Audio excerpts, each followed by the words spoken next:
we're going to learn tonight about Purim. Basically,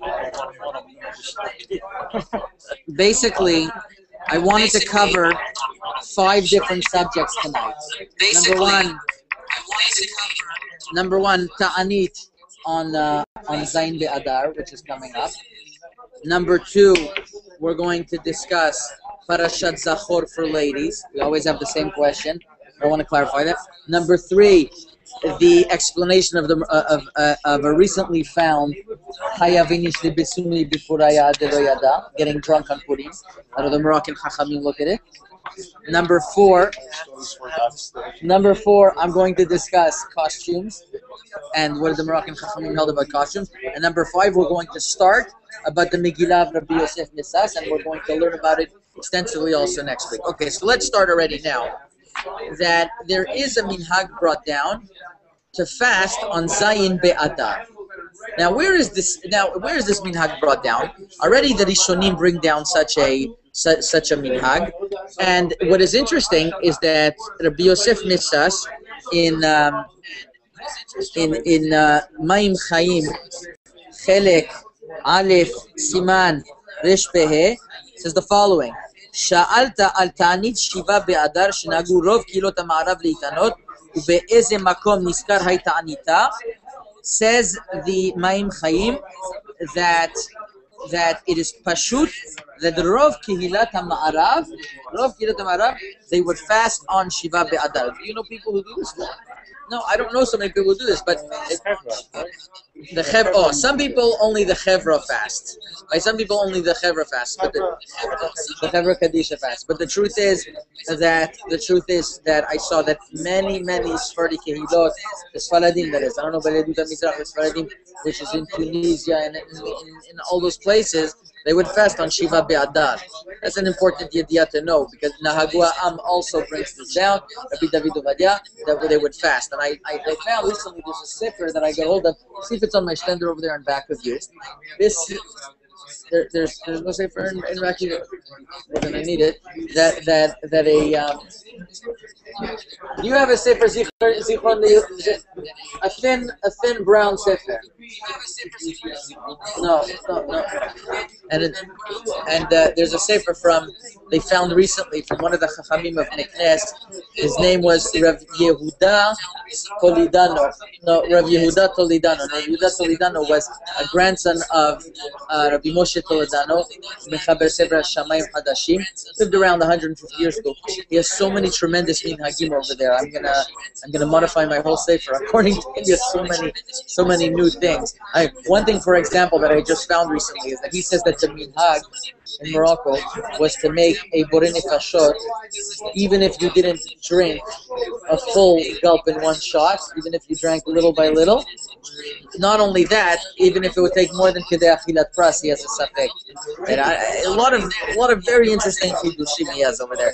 Okay, that's for another time. Al Kol Panim, he writes also a question about fasting on Shiva Be'adar, and he writes that on Shiva Be'adar, even if it's during Adar and you're supposed to be Besimcha, the minhag was to fast. No question about it. Okay, that's halacha number 1. Halacha number 2, Parashat Zachor. Maran writes the following in Hilchot Megillah, Siman Tafresh Pehe.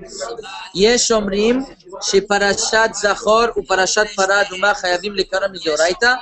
לפיכך בני היישובים שאין להם עניין צריכים לבוא למקום שיש מניין בשבתות הללו כדי לשמוע פרשיות אלו שהם מדאורייתא. So some say that Parashat Zachor and Parashat Parah is deoraita, and therefore everyone has to come and listen. Now, what is interesting is that it became very customary that all the women, they come and they try to listen to the Torah. But sometimes, I don't know if you noticed, but sometimes it could be cold weather on Shabbat. It could be something called snow. I gave a shiur this Friday night. on what the halacha of snow is. Snow muktzeh or snow is not muktzeh. So I went through the whole discussion. And Moshe Feinstein says he thinks it is muktzeh. Rav Shlomo Zalman also Yashiv, they brought down it's not muktzeh. So what did the Moroccan poskim hold? So I said they didn't have snow in Morocco, so they didn't talk about it. They never showed them up. So it is. It does. If they have areas that in the north, in the mountains, that you can go. I think a lot of the year you can go there. You can find snow. They didn't talk about it. Okay. Now, but what would be but what's interesting is that the poskim don't speak about explicitly whether women are chayav mideoraita or not. There's one rishon that they found that brought down from the Sefer HaChinuch.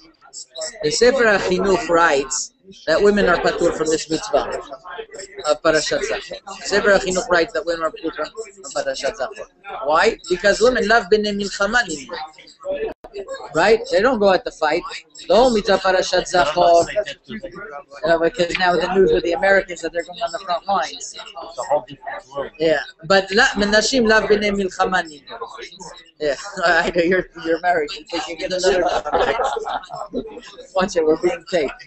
Okay, that is the opinion of. That is the opinion of the chinuch. There are diukim that the Rambam holds that women are chayav midoraita. But what's interesting is that that's a good question. That's a good question. But the ta'ana of the minchat chinuch is that over here women should be chayav because even though women are not b'nei milchama, there's a halacha hakol yotzim lemilchamet mitzvah afilu kala michupata. Everyone goes out to fight, even a kala in her chuppah. Everyone goes milchamet mitzvah. Everyone goes out to fight. They don't have to fight on the front lines, but they cook. They can do other things, right?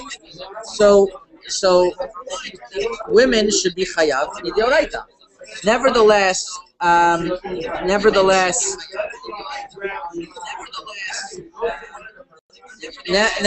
the minhag of generations was that women would not go out to listen to Parashat Zachor, and it seems to be that all the gedolim say this in unison. Rav Eliashiv, Rav Shlomo Zamenora. I think that I wrote in the sefer that Rabbi Tzion of Bashal also said Mifurash. Women didn't go out to listen to Parashat Zachor. Rav Ovadia Yosef writes in Chazon Ovadia, women should go out and be machmir, and also the Kaf HaChaim says that they go out, they have sechats. But it's something new recently. It's not something that women go out. Not only that, Rabbi Eliashiv told you can't take out a sefer Torah for 10 women who want to hear Parashat Zachor. It's not enough of a tzorich. It's not enough of a tzorich. It's not enough of a necessity, and therefore women are not nifliyat to go out for Parashat Zachor, which is an important thing to remember. It's interesting. They don't have to make their full effort if it's going to be difficult for them, even if it's not so difficult for them. Okay, I want to speak about a little about the chayav initially. I'm a little bit boxed out. I want to see where my sefer is.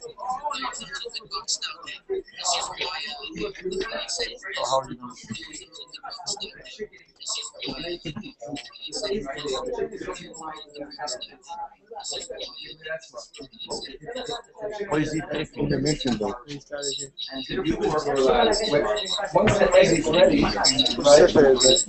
This is a new sefer that came out, as I mentioned to you, Bezot Yehuda. It's a whole sefer on Orach Chaim. Usually the Moroccan don't write so much about Orach Chaim. It's more about Choshen Mishpat and Eben Haezer. But over here he writes a whole thing. He was Yeah, he was in the time of Mikdash a while ago.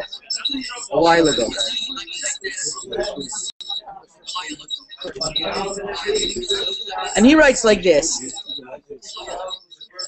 There's a halacha in the Shulchan Aruch that says, the Shulchan Aruch writes in Siman Tafresh Tzadihe, Aviv, you know this halacha? Hayav inish lebesume bepuraye ad lo yada ben arud haman lebaruch mordechai. You are supposed to be besume, to become intoxicated on Purim, and that's a very harsh word. And ad lo yada, until you don't know, between Arur Haman and Baruch Mordechai. The Rama says v'yesh omrim de'en tzarich lishtaker kol kach yishtaret min limudo. Okay, now the halacha lema'aseh part, if somebody knows he's going to get into danger, obviously, he drinks a little bit, he goes to sleep, he's already yotze the mitzvah. I'm not discussing that part of the mitzvah, but brings down Bezot Yehuda that he found in the writings of the Maharaj ben Elbaz, who asked the following question. He says, how could you be obligated in something, something that he calls even it's something that's not proper. There's nothing good that can come out of it. What, that a person's going to get drunk? Well, how are we mitzvah such a thing? How are we? What's the purpose? So you're going to come to say Baruch Haman? You say, what's going on over here? That's the question that he asks. Very strong question, right? Answers the Maharaj Elbaz that the whole reason why there was a gzera against us during Purim was that we also lost our minds a little bit. We became a little bit talked by the Mishteh. We went a little bit high and we did things we weren't supposed to do. And therefore, we should tell Hashem. That's why Hashem was able to deliver us, because Hashem said that we're not in our right minds when we did the Avirah. So we get drunk on that. So we get drunk. Therefore, we're mitzuveh to drink. That Hashem judged us when we're in this state of stupor, in this state of being high. And that's why it's ad lo yada. In other words, because it has to, in other words, that it's because we got so drunk, that's what caused us to make a difference between Arur Haman and Baruch Mordechai and say really Baruch Haman. But that's not really what we should be judged on. And when Hashem sees that we get so toxic, he says, this was the matzav that we got in Purim, and that's why Hashem had mercy on us. That's one answer to the Marash Elbaz. On Purim, all I see is Hilul Hashem after Hilul Hashem. Rabbanim getting intoxicated. Plastered. Yeah. And I can't digest this halacha. I can't. Okay. I'm going to say one more answer, and then we'll discuss that point. Ve'od, you have to understand the answer to Marash Elbaz. Number two,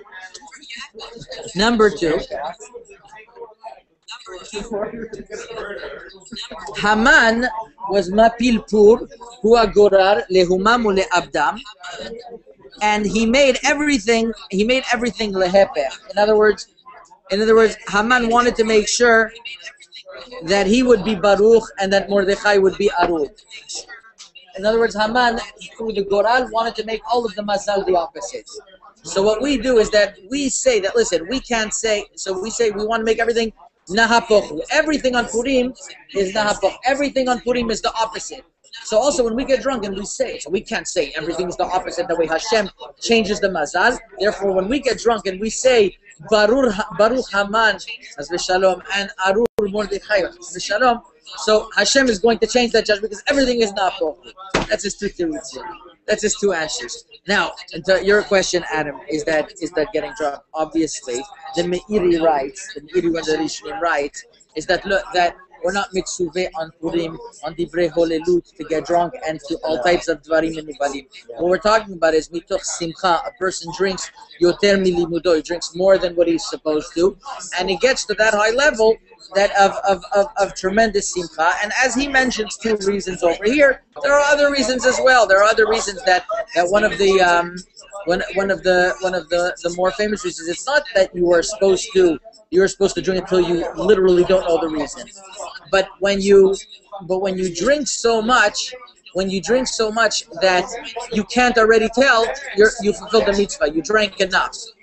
Yisrael Salanter said it's not a chiyuv to say baruram. That's a pure in the mitzvah. Okay, that's by chayav inish lebesuim puraya. So Adam, to answer your original question, nobody says that there's an obligation to get drunk and do dvarim shachid Hashem and not nice things. The Ramah holds you're supposed to drink a little bit more, but according to Shulchan Aruch that you are supposed to get drunk. It means drunk of mitoch simcha and not things that are going to lead you to holut. And a person knows it's going to lead you to holut. Obviously, that's not what that should be done. Wasn't there also an opinion that there used to be a song about this Arul Haman or whatever? People didn't know the words. That's what they're saying. If you drink, you don't know the words of the song. Adilu yada. So you don't know the difference, cognitive. No, like one of the, I don't know who one of the somebody was talking about, like to get confused as the actual song, but it's how it's supposed to go. Yeah, I mean, yeah, but at the end of the day, you end up on saying Baruch Haman, and but it's not focused only on Baruch Mordechai, Baruch Haman. That I don't know. That you'd have to show me. Okay. We have a couple more minutes, Rabotai. Let's get into the inyan of costumes. I spoke about this last year, but the Maharamin says the following. There's a Ramah that says that on Purim, a person is allowed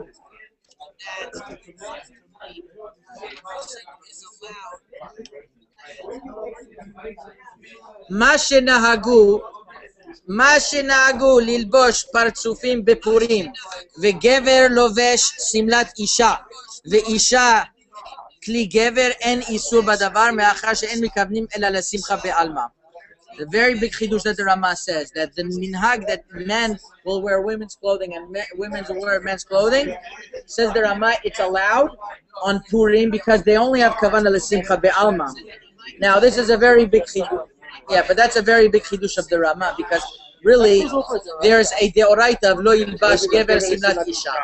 They found the tshuva of the Rambam, that the Rambam was asked regarding Simchat Chatan V'Kala, that people used to dress up as each other, and the Rambam says it's a sufi raita, and it leads to other things, and Mamash the Rambam blasts them. Therefore, the Sfaradi poskim say not to rely on this Rambam. The first one who said this was Rabbi Yosef Misas, and he says that on Purim they dress up. They learned it from the minhag of goyim of a carnival. He writes of a carnival, and he looked into the minhag of carnival, and it originally comes from a non-Jewish pagan by the Greek gods. That's where the root is, and therefore he says there's a shemis of avodah zarah, and therefore it should be forbidden. What I found amazing is that I found at the end of the Hearot Ish Matzliach, the Rav Meir Mazuz Shlita, one of the big Talmidei Chachamim of Eretz Yisrael, Rav Meir Mazuz, one of the great Tunisian Gedolim, and he. No. Kisei Rachamim, right? He has a sefer Ish Matzliach. He has the Shiurim. He writes the exact same word for word as Rabbi Yosef says. He says we all got these masquerade things from carnival, and on the contrary, the Ben Ish Chai and others say that you shouldn't dress up. You should dress up as Big Dish Shabbat, and you should dress properly. But now, wearing costumes, there's no isur. But to dress as a lady, or a lady dressing as a man, they say Rabbi Yosef says and Ish Matzliach not to rely on this Ramah, because this Ramah is relying on the teshuvah that you're not mitkaven, and there's other shittot that permit it. But we found Rishonim, not only the Rambam, there's also the Yereim that says Derech Schok. There's also Yisur Lo Yilbash. You shouldn't rely on the lenient opinions, and you should be machmir not to dress up as a lady. Reuben, you ever thought about that? Don't dress up as a lady on Purim.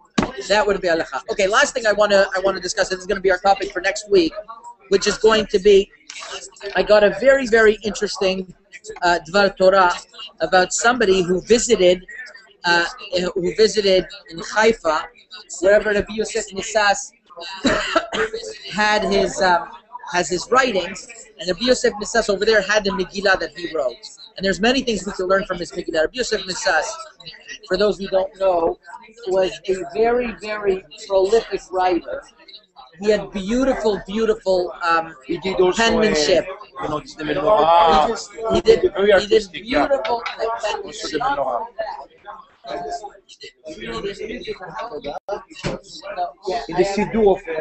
I have two Sfarim of his that he didn't even go to the Beit Atus. He didn't even bring it to the printer. It's just his beautiful writing is already recognizable, and I use it all the time. Now, so they saw this Megillah. Rav Moshe Malka would say that the writing of Rabbi Yosef Nisas mevayesh et adfus. It embarrasses the printers.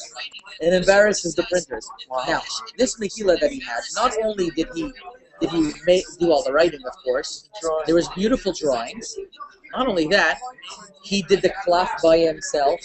He did all of the gidin, all of the material to sew by himself. Not only that, well, he was from Meknes all these years, and at the end of his life, he moved to Haifa.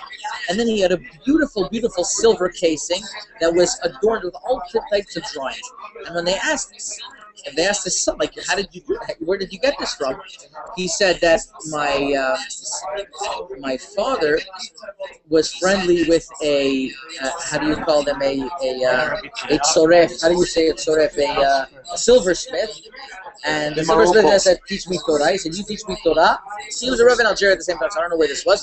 You teach me Torah, and I teach you Torah, and you teach me how to be the artmanship of being a silversmith, and that's what they did. And he learned, and he made this beautiful silver casing. So he was really, how do we call it, cosmopolitan. He was really Isha Ishkolek. I was able to not only write, but he did everything from beginning to end, including the silver.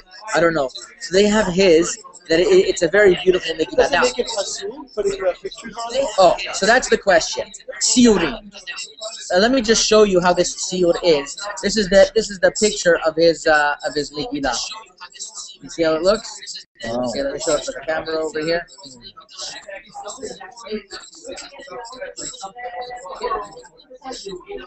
No, yeah, higher up. Okay, well, you have a beautiful you have beautiful drawings all over. I mean, this is only the beginning. Now, there's a question: are tziyurim permitted in the Megillah? I have one of the Avrechim on here tonight. So somebody gave him a beautiful cloth full of pictures. They want him to write the Megillah. So Maran Bet Yosef brings down the Shelot Utshuvot HaRashba in Chelek Aleph Siman Kuf Nun and the Mordechai, that they talk about if you could write piyutim at the beginning of the Megillah. Purim Shelanu. Yeah, are you allowed to write piyutim in the Megillah? And the Rashba writes it's allowed. The Mordechai says it's asur, but the Rashba says it's allowed, and Bet Yosef says yesh lismoch al harashba, that even brachot you're allowed. Now, the Shelot Utshuvot Zera Emet, which is written by Rabbi Ishmael HaKohen, one of the great Sfaradi Acharonim, I think it was from Saloniki, if I'm not mistaken, he says that their minhag was that they would make all types of pictures in order to make it more beautiful. Obviously, this is even better than Brachot. Brachot, you can confuse it, it's letters. Which, by the way, I had a Sheila in the Sefer Torah. I'd appreciate if any of you look into it. We had in our Sefer Torah writings on the beginning of each Amud. The Amud is Aleph in pencil, Amud Bet in pencil.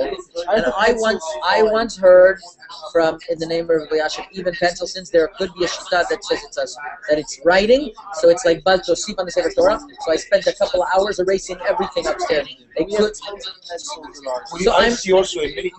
I know there's a lot of Torah that way. I'm going to look into it a little bit more. Please remind me, though. I think it might be, according to some poskim, a serious shayla.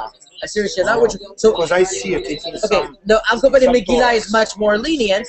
Nevertheless, Rabbi Yosef was also lenient, since that was the minhag. Next week we're going to talk about the Hamelech types of Megillot and all types of Megillot.